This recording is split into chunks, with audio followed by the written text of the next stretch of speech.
Now I showed you earlier about this circular motion that's coming around, and the club head's coming around this circle, and we got down to the ball, and we have to deliver that club head there time and time again. So we have to have an athletic stance in order to produce that circular motion to the ball. And I like to think about that as a football quarterback who's taking a snap from center, and he's got his chin up, he's got his weight on his balls of his feet because he's got to take it and move. And in golf, you've got to have the same kind of stance. You just can't get frozen over that ball with your legs locked and your head down. So relax. Feel like you're going to take that hand off. You're a quarterback now the next time you go out and play. So let me paint another picture for you. Do you remember the big Russian weightlifter when he picked up the 1,000 pounds and he bent down and he picked it up? Well, what if he bent over from his waist like this and tried to lift it? He just couldn't do it. I mean, his legs, his thighs are as big around as my waist. That's where he takes all the tension. That's what lifts the weight. Now in golf, that's the support we're going to show you how to build. So feel like you're going to pick up a weight. And also, the thing that's very important in golf and in weightlifting is you've got to have a little cup, like a little arch in your lower back. Then that takes the tension out of your back. Some of you really have back problems, and that's because you're bending over to the ball. So think about an athlete. Think about a linebacker. Get the weight on the balls of your feet so you can spring back with that backswing and forward. Now let me give you another little test that you can do with a friend. Come on out, Phil. I love using this one with my students. Now I'm going to just push you a little bit, okay? How's that? Okay. Sorry. Now, resist it this time, okay? Resist it. Okay. Now your weight's going to the balls of your feet. Now I'm going to come around behind now. I'm going to push you this way. Okay. Now resist. Now hold it now. Okay, you feel it? Now it's going right to the balls of his feet. And that's the kind of stance you want to have. So don't be afraid to have a friend come over and work with you this way. Then you're going to feel it. Thanks, Phil. Having your stance is critical. Having it to where it's athletic, where you can move back and forwards. And don't forget that spine angle. As the club swings around, and you get into that athletic stance and you get down lower, see, we've got that club head, it's going to strike the ground. Well, if you get in too close and you come down, it's going to come back there. Or if you get too far away, you're never going to hit the ball. So we've got to have a way to know how we stand up to the ball. And the clubs dictate that. Now, I'm not going to use golf clubs to illustrate this principle. I'm going to use these two hockey sticks. Now, the longer one, we see the guys out on the ice and they're going for power.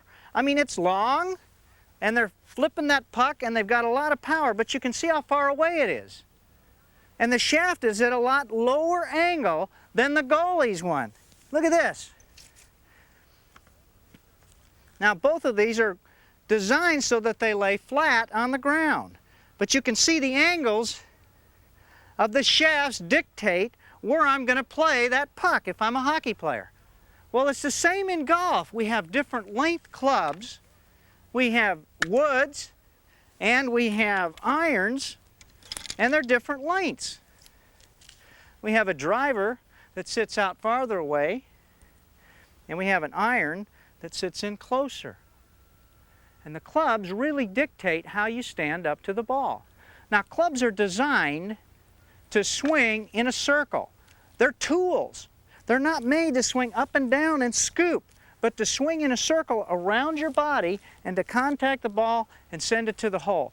That's why it's so important to be able to know how to stand up to the ball and get your measurement for the different lengths of the clubs.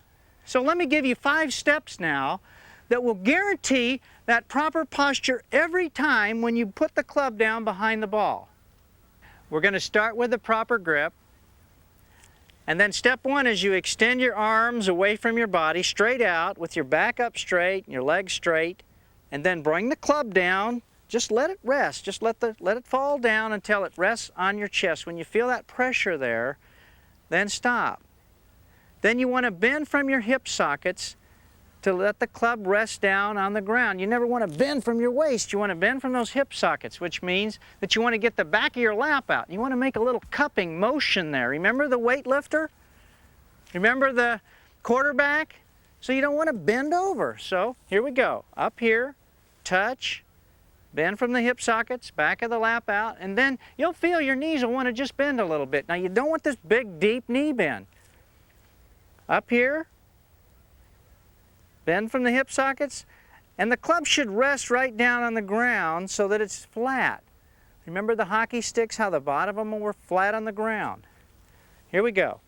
Up here, touch, bend from the hip sockets, back of the lap out, bend the knees a little bit, and then your feet should be just right underneath your shoulders. You never want them way out too wide, and you don't want them way inside where your shoulders are outside of your feet, ever.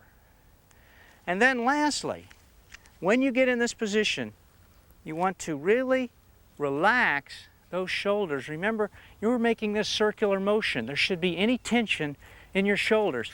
And when you work in these positions, when you work with your posture and your stance, it's memory work. It's stuff that you can do in your living room over and over again to practice, to establish that distance to the ball, to get into that athletic position.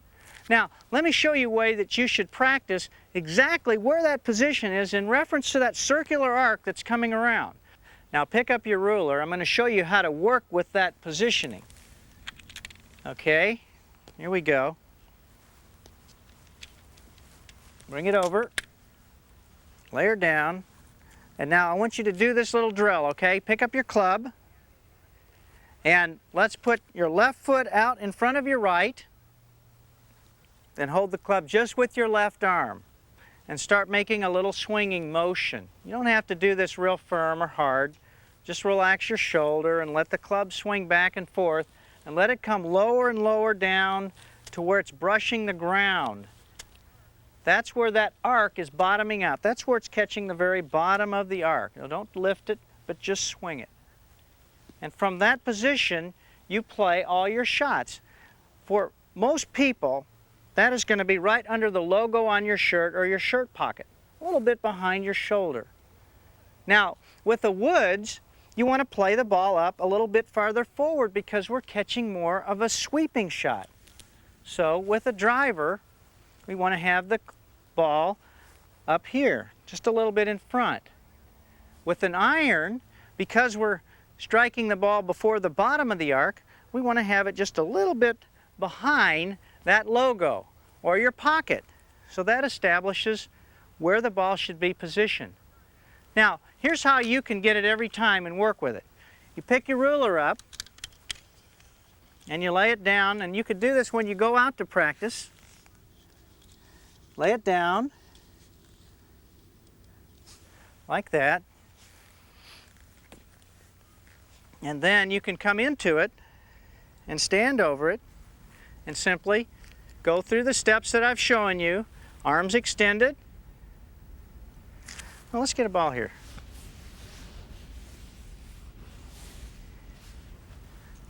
Arms extended. Touch. Bend from the hip sockets. The club's flat. Back of the lap out. Little cup in the back. Now I've got to adjust to the ball. And where do I play it? I play it just a little bit behind the logo. And this ruler will help you to see that so that you can make your swing correctly every time. How's that look? Now I'm in an athletic position to make my swing back and through the ball. One other tip. When you lay the club behind the ball, optically, you'll have a tendency to get the club too far into the heel. So when you do come to the ball with the face, always address it just a little bit towards the toe of the club. That way you'll have a better chance of contacting it in the center of the club face time after time. Relax those knees, you're in that athletic position, and then you're back and through.